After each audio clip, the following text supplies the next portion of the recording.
एक भीड़ भरे शहर के दिल में राहुल और करण ने सोचा कि वो एक ऐसे साहसिक काम करेंगे जो कुछ अलग होगा। उनका दिन एक अप्रत्याशित मोड़ लेता है जब उन्हें एक पार्टी का निमंत्रण मिलता है। न केवल किसी भी पार्टी को, बल्कि एक कुख्यात ज्ञात हॉरर हाउस में आयोजित किया जाता है।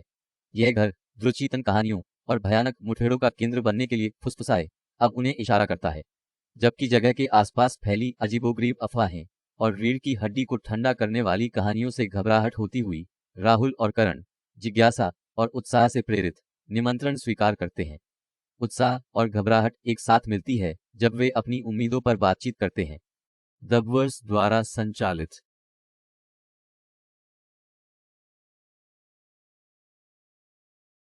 उत्साह और डर के मिश्रण से भरे हुए वे उस शाम के लिए निकल पड़े जो यादगार होगी।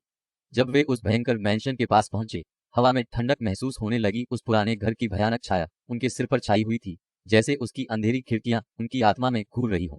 भयानक चुप्पी कभी भी क्रेग और प्राचीन संरचना के कराहने से विरामित थी, जैसे कि घर ही जीवित था और सांस ले रहा था। वे अज्ञात के दरवाजे पर खड़े थे। धूल और कीटाणु की गंध हवा में भारी थी, जो इस पुराने महल के वर्षों से अछूते रहने का सबूत थी। जैसे ही वे दहलीज पार किए, ठंड उनकी हड्डियों तक पहुंच गई। उनकी रीढ़ के नीचे एक कंपी दौड़ा। जब वे घर के अंदर और गहराई में जाते गए, तब उन्हें कुछ डरावनी स्थितियों से मुलाकात हुई। एक कमरे में दीवार पर लटका अलंकृत दर्पण में भूतिया आकृति दिखाई देती है। छवि तो फ्लीटिंग थी, पर उसकी याद उनके दिमाग में अमिट रूप से निश्चित रूप से उतर गई। डबवर्स से चलाया गया। हवा घनी और भारी हो गई थी और उन्हें देखा जा रहा होने की भावना से उनकी गर्दन के बाल खड़े हो गए। वे अपने विचारों और भावनाओं को साझा करते थे। उनकी आवाजें फिसफिसाते हुई थी। डबवर्स से ताकत प्राप्त। वे मजाक करके मूड को हल्का करने की कोशिश की। उनकी हंसी खाली कमरों में गूंजती हुई थी। डबवर्स से ताकत प्राप्त।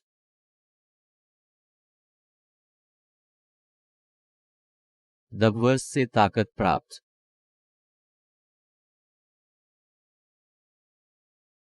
हर कदम पर घर और भयानक लगने लगा था, लेकिन वे जिज्ञासा से भारी मानते हुए आगे बढ़ते गए। हवेली उन्हें अपनी जड़ों में जकड़ी रखती थी। इसका ठंडक भरा माहौल और अस्थिरता उन्हें गहराई से खींचते हुए सायरेन समान लगते थे। अपनी हिम्मत पर डर के बावजूद वे अनजाने में और आगे बढ़ते रहे। उनके सबसे ज्यादा उल्लू बनाने वाले सपनों में भी वे उस चीज से तैयार नहीं थे जो उन्हें इंतजार थी। जैसे जैसे वे डरावने घर के दिल में जा रहे थे, हवा और भी भारी होती गई। एक अचानक ब्लैकआउट ने भयानक शांति को तोड़ दिया था, जिससे वे अंधेरे के गहराई में गिर गए। उनके दिल की धड़कनें उनके कानों में गूंज रहीं जब डर उनकी इंद्रियों पर कब्जा किया था। उनकी आंखों के सबसे दूर कोने में एक भूतिया रूप धारण करने लगा, जो उनके पास एक ठंडे स्पर्श के साथ पहुंच रहा था। भूतिया आकार अलौकिक चमक में लिप्त उनकी रीढ़ पर कंपी भेजता था। दोस्त बस फुसफुसा ही कर पाए। उनकी आवाजें कांप रही थीं जब वो उस डरावनी घटना का वर्णन कर रहे थे।